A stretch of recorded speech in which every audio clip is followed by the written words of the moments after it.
When Ryan Poles took over the Bears roster, he had Khalil Mack, who he traded for a 2nd and 6th round pick, Roquan Smith, who he traded for a 2nd and 5th round pick, and Jalen Johnson and Cole Kmet, who at the time were viewed as solid starting caliber players. So very soon into his tenure as Bears GM, he had a total of 2 long-term building blocks, and he was essentially starting from scratch trying to rebuild this roster. But 2 years into the job, the Bears roster is as competitive as it's been since 2019, and more importantly, the long-term health is better than I can remember since I started watching football. The rebuild is still ongoing. This isn't a finished product. They still need to add some pieces over the next few years, and we need to see continued development from the young core that's in place right now, but the future is very bright, and this is a team that could definitely make some noise this year. Looking at 2024 specifically, the offensive outlook I think is very simple, and it all comes down to how quickly Caleb Williams can hit his stride. If you're new to this series, I've rated every player in the NFL based on this scale. I normalize all the ratings into scores for each position group and combine them into overall offensive and defensive scores by this weighting table. And offensively, they don't have many holes. It's a top 10 wide receiver room with the trio of DJ Moore, Keenan Allen, and Rome Odunze. You add on Cole Kmet and a potential second-year jump from Tyler Scott. Caleb Williams has more than enough weapons on the outside. The offensive line isn't great, but their top 5 are all starting caliber, and Darnell Wright has a ton of upside. Really liked his rookie season. You've also got pretty good depth with Coleman Shelton, Kieran Amegaji, and Larry Borum. Running back is the weakest position group in my opinion, but it also has the lowest weighting in the overall score, and DeAndre Swift is more than good enough. The one major X factor outside of injuries is how Caleb Williams plays as a rookie. If he gives you a CJ Stroud, Justin Herbert caliber rookie season, which is absolutely on the table, this offense would end up being a lot better than 21st. But for rookies and low sample size second-year quarterbacks, I try to be conservative with their ratings because a lot of times quarterbacks struggle in their first year, even players that end up being all pros. There's a chance Caleb Williams is good, but a little too up and down for this to be a top-tier offense. So the offensive analysis for Chicago, I think, is fairly cut and dry. The defense is, to me, a much more interesting conversation, and it's going to be the focus of this video. The Bears have some established veterans at every level that you can pretty much count on giving you high-quality play. They have a lot of young players that have shown to be good starters, but haven't reached their ceiling and could develop into stars. And there's a few unknowns with potential that could swing this unit in either direction. Looking at the Bears' defensive stats from 2023, statistically, this was a league average defense. Averaging out all the key metrics, they ranked 16th in the NFL across the entire season, but that doesn't really tell the whole story. By the end of the year, this was a borderline elite unit, and their numbers are being dragged out by a rough start to the season. Looking at EPA per play, over the entire year, they ranked 16th in the NFL, but if you remove the first 4 weeks, they ranked 4th. With defensive EPA, positive numbers are bad, negative numbers are good, and you can see they had 4 of their 5 worst performances over the first 4 weeks, and from week 5 on, they only had 3 games where they gave up positive EPA. I also want to show the Bears' defensive tendencies. These numbers are from Sports Info Solutions. There's a lot of information on this table, so you can pause it if you want to look at it in more depth, but I'll just point you to some of the key numbers. As far as personnel, they're usually either in a 4-down nickel, which is the 4-2-5, or a 4-down base, which is 4-3-4. They're a very zone-heavy coverage scheme. They ranked 10th in zone coverage usage, and they had a lot more success playing zone compared to playing man. They allowed the 5th lowest success rate playing zone coverage and the 29th lowest playing man. And looking at their specific coverages, they ran the 2nd most cover 2 across the league, 6th highest in cover 3. All of the other coverages they ranked in the 20s or 30s. And then final thing to point out is they didn't blitz very often, 24th highest blitz rate, 7th highest 4-man rush percentage. With pass rush being the main weakness of the Bears defense, I'd like to see them maybe mix in more blitzes in 2024. So moving on to the roster, I've got the Bears with the 15th best defensive roster in the NFL, but when you look at each position group, there's one that's really holding them back. They also rank 15th at edge rusher, and it's kind of a one-man show here. They traded a 2nd-round pick in the middle of last season for Montez Sweat, and that trade immediately paid off. In his 9 games with the Bears, he had 37 pressures, 8 sacks. He was pretty much their entire pass rush, and he's a player that you have to eventually pair with another high quality edge rusher, but he's absolutely good enough to be your number one and carry the majority of the workload. He has elite size and length for an edge rusher, so the primary way that he wins is with a bull rush or long arm. He got a couple sacks on Taylor Decker with speed to power. You can see the length allows him to establish first contact, separate himself from the block. When tackles try to recover and replace their hands, they just can't reach into his frame and gain any sort of control. But he also has a pretty solid pass rushing repertoire outside of just power. He's got good speed and explosiveness to win the corner. He isn't necessarily a technician, but he does a good job using his length to defeat the outside hand, clear open a path around the edge, and then he's also quick enough moving laterally to counter inside when the tackle oversets and slice through the B gap. On top of that, he's also a very good run defender. A lot of edge rushers kind of sacrifice play strength for explosiveness, but Montez Sweat gives you a lot of that pass rushing juice, but can also hold up on early downs. He has the speed to chase down runs to the sideline, but he also sets a firm edge, does a good job shedding blocks. Really, the main thing that's going to limit his production is just the fact that offenses can devote so many resources to stopping him because he's really the only threat that they have to focus on at this point. Their second edge right now is DeMarcus Walker, who is a solid third or fourth edge rusher, but not someone that you want to rely on for consistent pressure. He's a similar player stylistically to Montez Sweat.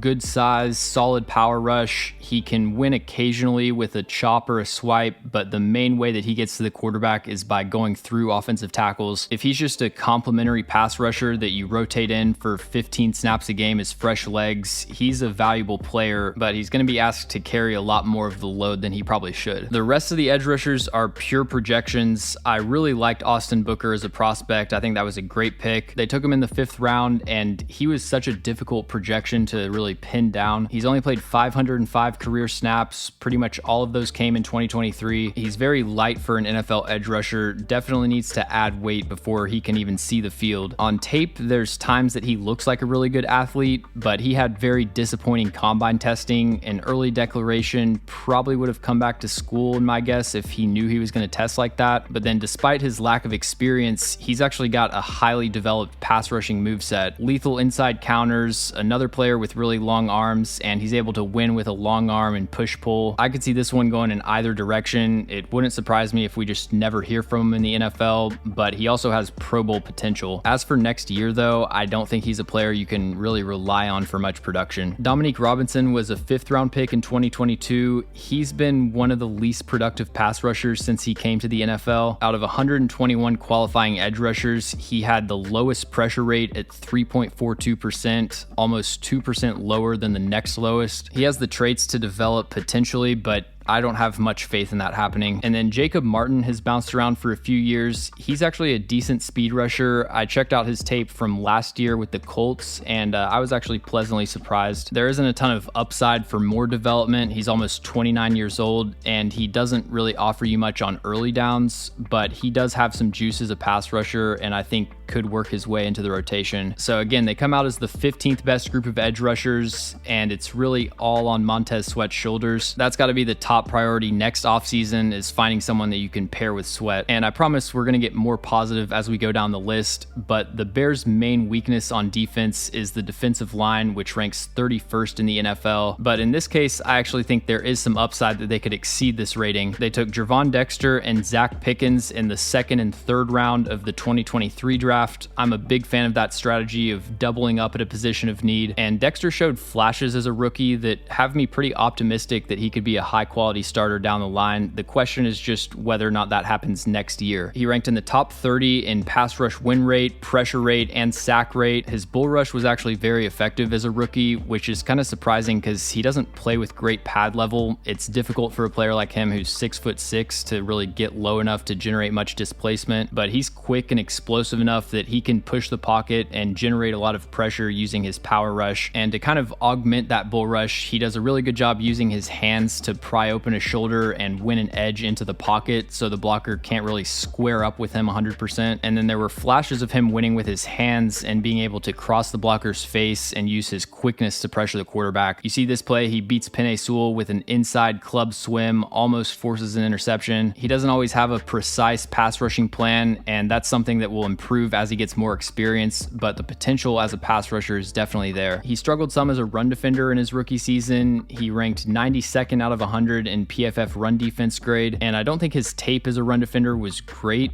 but it was a lot less bad than I was expecting given some of the metrics. I watched every snap from his rookie season, and over half of the negative plays in run defense that I saw came in one game against the Falcons. If you've ever watched the Falcons offensive line, they do that to a lot of players. I can't tell you how many times I've watched a defensive lineman or edge rusher and their worst game in run defense came against the Falcons. You see him on this play get pancaked by Caleb McGarry. Right here, he gets walked back by a double team and put on the ground. He struggled to uncover from reach blocks and doesn't have the best anchor. Again, he's 6'6", so that's a difficulty getting low enough to hold the point. Outside of that, I mean, there were negative plays, but I didn't feel like he was a liability week to week. And the rest of the Bears defense is good enough in run support that really the main thing you need from Dexter this year is just to take the next step as a pass rusher. And then Andrew Billings, kind of similar to DeMarcus Walker, is solid if he's playing a rotational role. If you're asking him to be a starting defensive tackle, he's probably not going to give you enough. He's a nose tackle with a pretty unconventional play style. He's actually fairly explosive and he can shoot into gaps. Interesting combination of size and anchor with playmaking ability and some pass rushing juice, but he's way more of a disruptor than a finisher. I haven't watched a player that finished more reps on his stomach. It's not as much that he's getting knocked down, it's just he has to go all out to get into the backfield and he ends up toppling over and falling on his face a lot. But a lot of those plays, he's still able to add value, whether it's pressuring the quarterback, influencing him into a bad decision, or forcing the running back to cut back into traffic. He isn't going to get you a bunch of sacks and TFLs, but still a player that's worth having in your rotation. Zach Pickens, their third round pick from 2023, played over 250 snaps. I don't think he was really that impactful. He has some explosive traits I think could develop into a decent pass rusher down the line.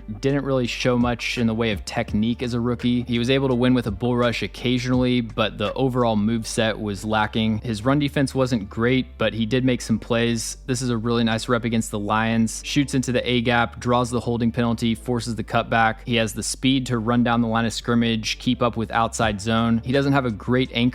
You can see on this play, Penei Sewell pancakes him on this reach block, but I thought he did a decent job of using his hands to engage with blocks and create knockback on first contact. I feel like it was kind of an expected rookie season for a third round defensive tackle. Showed some flashes, but not enough that I can be really confident in him going forward. And then they have Michael Dwumfor, Byron Cowart, who have been career backups, and they added Keith Randolph Jr. out of Illinois as a UDFA. I was not a big fan of his tape, but he was playing through an ankle injury his last year of college, and apparently he was a lot better in the previous seasons, so he could be someone that surprises. So defensive line is the main thing that's holding this unit back in my ratings. If we say Dexter takes a huge step in year 2, like give him an 82 overall, that shoots the Bears defense up 7 spots to 8th in the NFL. It's not realistic to bank on that, but definitely within the range of outcomes. He has all the natural talent, but the rest of the Bears defense is top tier, and there's a chance that some of these young players even outperform my ratings for them. Last offseason, they signed TJ Edwards and Tremaine Edmunds. Edwards is making $6.5 million a year. Edmunds is making 18, but Edwards is clearly the better player. Perfect example of how important draft position is for future contracts. Edwards was a UDFA, Edmunds was a first round pick, and TJ Edwards isn't a great athlete, but outside of that, he really does everything at a high level. He's so quick to read his keys and diagnose the play. If you want an example of how athleticism doesn't really matter that much for linebackers, you can just compare TJ Edwards and Tremaine Edmunds in run defense. Edwards runs a 4.87 and Edmunds is literally a generational athlete for the linebacker position, but the difference in play recognition and processing allows Edwards to get in on so many more plays and just make such a higher impact. He doesn't have very long arms, but he's an extremely effective block shedder. He has a compact build. He's able to hold his ground, slip around blocks. He ranked 4th among linebackers last season with 61 stops. stops and impacts every phase of the game. He isn't super rangy in coverage. I wouldn't want him manned up with slot receivers or running with really fast tight ends down the seam, but I don't know if there's any linebacker that's better in coverage between the hashes, or at least between the numbers. This play, he crashes on this sit route, breaks up the pass to Cedric Tillman, tips it up to Tremaine Edmonds, who brings it back for a pick six. Right here, he swats down this pass to Taysom Hill, and he's a reliable tackler when it comes to screen passes or limiting yards after the catch on check downs and quick stuff over the middle. And then he's also an electric pass rusher. This is the area of his game that I think they could do a better job of unlocking. The Bears didn't blitz very often. They were mostly content to just rush with 4, but considering they ranked dead last in pressure rate, I think they should be more open to finding other ways of generating pressure. And I could watch TJ Edwards blitz all day. He just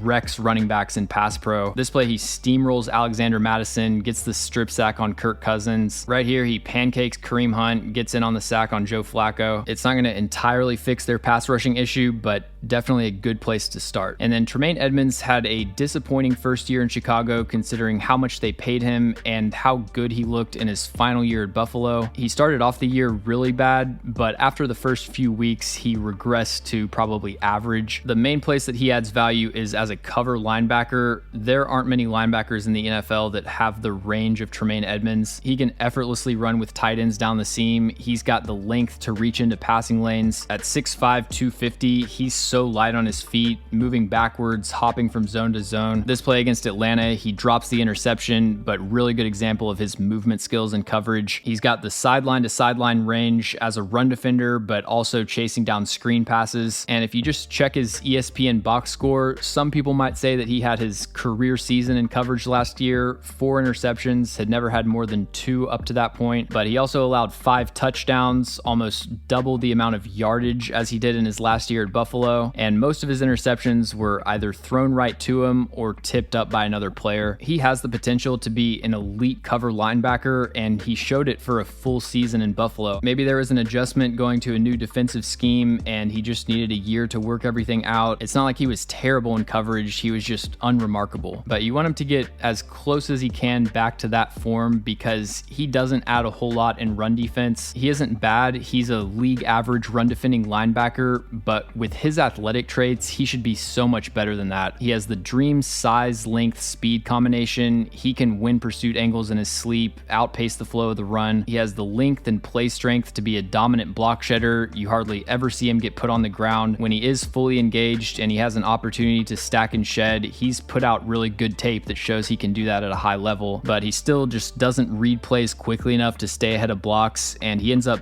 pinned to the backside way more often than you want to see. You can have all the physical ability, but if you're recognizing a block a second late, you're going to be a lot less effective getting around it or stacking and shedding. And they have one of the best third linebackers in the NFL with Jack Sanborn. He was a UDFA in 2022, and he's played a lot of snaps over the last couple years. The Bears can feel confident going into base personnel because there's really no drop-off with Jack Sanborn. He's a player that would start for a lot of teams as their second linebacker. Kind of similar to TJ Edwards, not a great athlete, doesn't have the ideal size and length profile, but he's a quick processor. He can get around blocks, really smart, solid player that makes 1 to 2 key plays every game. And they got another UDFA, Noah Sewell, who only played 27 snaps in his rookie season. I saw him make a couple plays actually, but who knows what to expect from him. But the strength of this defense is cornerback, and they really have everything. They've got great starters, they have depth, they've got developmental pieces. I have this as the 3rd best cornerback room in the NFL, and it's what led to their defensive resurgence down the stretch last season. Their CB1, Jalen Johnson, is an absolute stud. I have him as the 3rd best corner in the league, but if you just repeated everything that happened in 2023, I'd actually slide him above Pat Surtain. I thought he had a better year, and I did a full breakdown on Jalen Johnson. If you want to check that out, really get into the intricacies of his game. He's just an extremely well-rounded player. He's a slightly below average tackler, and every year he's good for about 5 to 6 penalties. But outside of that, there aren't really any weaknesses in his game. In his first 3 seasons, he was kind of a solid mid-range cornerback too, but I've never seen a player in a contract year answer the challenge more definitively than Jaylon Johnson did last year. He ranked first in the NFL in PFF coverage grade, passer rating when targeted, yards per target, and yards per cover snap. Out of 1,525 corners that have played at least 500 snaps since 2006, Jaylon Johnson had the 5th lowest yards per cover snap last year at 0.37, and after only having 1 interception in his first 3 years, he had 4 in 2023, which definitely helped his case to get a new contract. Now, the Bears are such a zone-heavy team. That's obviously what Jaylon Johnson did most of the time. He's an elite zone corner. There's no one in the NFL that plays high-low concepts outside the hashes better than he does. You can see this play against the Vikings, how he baits Josh Dobbs into throwing this corner route and then zones off, gets the interception. Right here against the Lions, he plays this sail concept perfectly, gets another interception. He's really good in off coverage. He got this pick 6 on a comeback route against Davante Adams. Almost got another interception here against Amari Cooper. Can't come down with it, but really clean break on the route. But this is not a situation where you've got like an above average corner that's being hidden or uplifted by a cornerback favorable scheme. Sometimes if you're playing a lot of zone coverage, a corner can kind of stumble into a really good season and then never be able to repeat it. I think Jaylon Johnson can repeat what he did in zone coverage, but he's still one of the best man corners in the NFL. He isn't a burner, but he's got enough speed to hang with receivers down the field. He can play physical press at the line of scrimmage. He can play soft shoe, really light on his feet, does a good job of mirroring releases, and he has the change of direction skills and anticipation to stick tightly to route breaks. Right here, he stays glued to the hip on this dig route, reaches into the passing lane, tips up the ball. TJ Edwards gets the interception. This play, he's in press man. He just bullies the receiver to the sideline on 3rd down, forces the incompletion, and then a beautiful rep here against Jordan Addison, basically runs this comeback for him. This play is teach tape of keeping your eyes locked on the receiver's hip so you can read out the route break. But even though he finally got some interceptions, he actually left a lot of production on the field. The Bears defense as a whole did, really. He had 4 dropped interceptions last year, which is 2nd highest in the NFL, and the Bears were tied for 1st with the 49ers with 22 interceptions, but they also ranked 4th with 14 dropped interceptions. So a lot of times defenses that generate a lot of turnovers, that isn't really stable from year to year, but with the Bears, I could actually see them regressing in the positive direction and getting even more interceptions next year. Their cornerback 2 is Tyreek Stevenson, and he had a very promising rookie season, especially down the stretch. He was a 2nd round pick in 2023, and as a rookie, he had the 2nd highest target rate among NFL corners. The choice for opposing offenses was very clear. They could either go after the all-pro corner or the 2nd round rookie, and he definitely had some rough moments, but I think Tyreek Stevenson is the perfect example of what you want to see from a rookie corner, assuming they aren't all-pro as a rookie like Sauce Gardner or something. If we assume rookie corners are going to struggle, which almost all of them do, you want to see them be able to counterpunch, especially within specific matchups. It's concerning if week after week a rookie corner is just getting burnt every single play and they aren't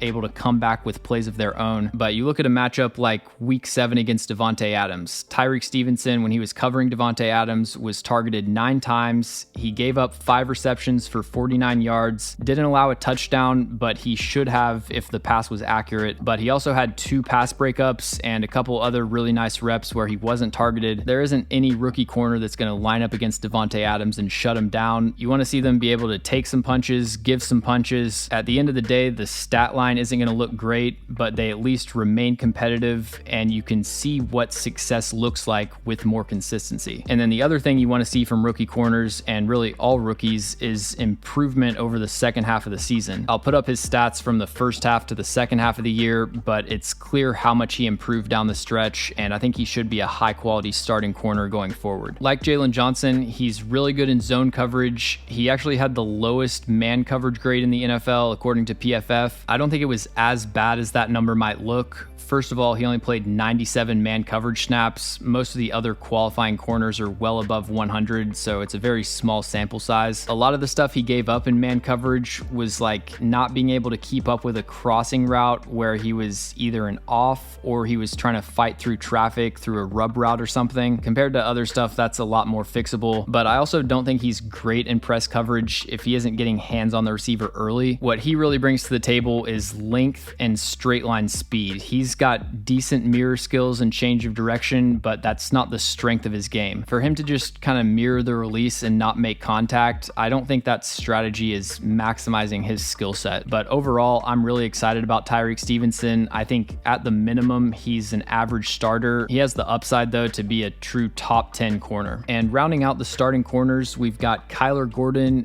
who really struggled as a rookie, but had a great second year. Part of his first year struggles were just being a rookie, but he was also splitting time between slot and outside. Last year, he was full-time in the slot and really improved his level of play. A lot of times slot corners are playing in the slot because they just don't have the speed to keep up with deep threats on the outside. That's not the case with Kyler Gordon. He's a very good athlete. He has no issues keeping up with slot fades. He pretty much shut down every single deep route that he covered last year. The only reception he gave up on a vertical route last year was this slot fade to Brandon Powell, and it was tight coverage. It was just a really nice contested catch. So that aspect of Kyler Gordon's game was pretty much A+, no notes, but his man coverage on intermediate horizontal breaking routes I think needs a lot of improvement. The good news is that it's not a physical limitation. It has more to do with his eyes and route recognition, anticipating breaks. He also needs to get a lot more discipline with his hips. This play against New Orleans, Juwan Johnson stems his release outside, gets him to turn his hips to the sideline, breaks inside on the slant, and Gordon isn't prepared to mirror the break. This rep against Amon-Ra St. Brown, just too jittery and unbalanced with his footwork, allows separation out of the break. And then there were also some quick slants where he would either have eyes on the quarterback or just would be late to respond to the break. Right here, the Bears are in quarters, but every coverage is man coverage at some point. He's watching Jared Goff, doesn't read the route. St. Brown separates over the middle. This play from week 18, he gets depth, extends his outside leverage. His only help over the middle of the field is Eddie Jackson, so basically no help over the middle of the field, and Ontavian Wicks barely even has to run a route here to get a touchdown. And then he's a high energy run defender, does a good job shedding blocks on the perimeter. You see him right here knifing into the backfield through this block from Adam Thielen. He does a great job defending screens and perimeter runs. He has decent size for a nickel. He can lever around blocks and get back into his gap. The Cardinals game in week 16, he had a few really nice reps on screens or outside runs engaging with blocks. So my thoughts on Kyler Gordon are pretty similar to Tyreek Stevenson and Jaquan Brisker, who we'll get into. As of now, I think they're above average starters, but they're only in their first or second year, and all three of them have upside to be Pro Bowl level players. And then a really interesting fourth corner in Terrell Smith, who is a 5th round pick in 2023. He still has a ways to go with consistency, but a ton of upside and showed a lot of really exciting flashes as a rookie. He has incredible play strength for a corner that shows up in run defense, but also at the catch point. He had a couple plays, one against the Chiefs, one against the Broncos, where he was just crashing on a quick slant, had the power to knock the ball out. I really like the patience and discipline on this rep against Sky Moore to stay leveraged and on top of this double move. And then in week 18, he got an interception on a jump ball in the end zone. But with how much off coverage the Bears play, he's got to get a lot better with his eye and hip discipline. He will turn and open his hips at any kind of route break, and it puts him in a lot of compromising situations. This play, Bo Melton is stemming his route down the seam, so Terrell Smith starts to get into a side turn with his back to the sideline. He's expecting a seam route, but then Melton breaks outside and he can't speed turn quickly enough to stay with the route. And then Wicks gets him with kind of a similar route here, but there's a little more nuance. Initially, he's going to stem outside, which gets Smith to open his hips outside. Then he starts to accelerate down the seam, so Smith speed turns back to the inside, and then he breaks on the deep out, and he just has no chance of mirroring this. On slants and quick in breakers, he lets receivers get him back on his heels and doesn't anticipate the break. And he also struggled covering comebacks, where again, he's just late to respond to the break and doesn't really play it that tightly. There were some nice plays where even though he allowed a little bit of separation, he at least did a good job recovering and pushing the receiver out to the sideline before they could get their feet in bounds. And I definitely like him in press coverage, but if they're going to play so much off, he needs to get a lot more consistent with his technique before I would want him on the field. I think he has potential though to be an elite run defending corner. He had a forced fumble and recovery against Washington and some other reps where he did a really good job of stacking and shedding blocks on the outside. So he's a developmental player with a lot of upside, not a starting caliber corner yet,